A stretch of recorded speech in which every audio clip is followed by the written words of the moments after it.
Sir एक प्रश्न आहे, विचारू का? विचार ना. सर जीडीपी काय असतो? ग्रॉस डोमेस्टिक प्रोडक्ट सर फुल फॉर्म नाही समजून सांगा ना.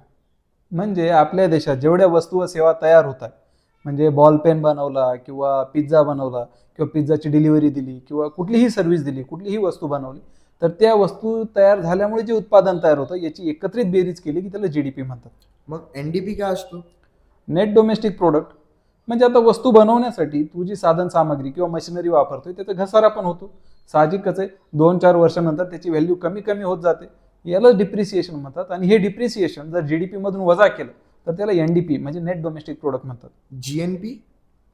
म्हणजे ग्रॉस नॅशनल प्रोडक्ट. म्हणजे आता बरेच परदेशी आपल्या देशात जॉब करतात, इथं पैसा कमवतात, विदेशात पाठवतात.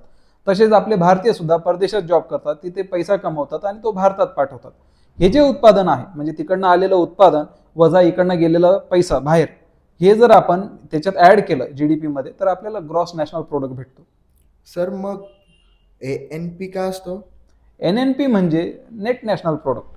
म्हणजे जे जीएनपी होतं याच्यातनं डिप्रिसिएशन वजा करून टाकायचं. सर मग नॉमिनल जीडीपी आणि रिअल जीडीपी असा फरक का केला जातो?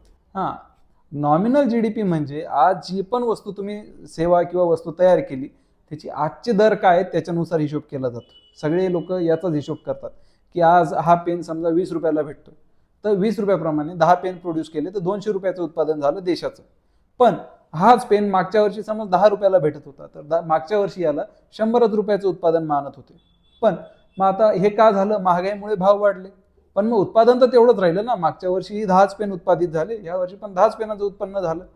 पण मग सगळेच्या सगळे लोक हा जो इन्फ्लेशनचा जो रेट असतो नॉमिनल जीडीपी तोच सांगतात, कोणीही रिअल जीडीपी सांगत नाही. जर महागाईचा फॅक्टर वजा करून टाकला तर तो जीडीपी मधनं कमी होऊन जातो आणि रिअल जीडीपी कमी दिसतो. तुम्हीही घ्या, स्वतःचा पगार विचारल्यावर तुम्ही काय सांगतात? 6 लाख आहे. अरे पण कापून कुपून हातात किती पडतो किंवा त्या 6 लाखात 10 वर्षापूर्वी काय येत होतं आणि आज काय येत आहे हे कोणी सांगतंय का? नाही.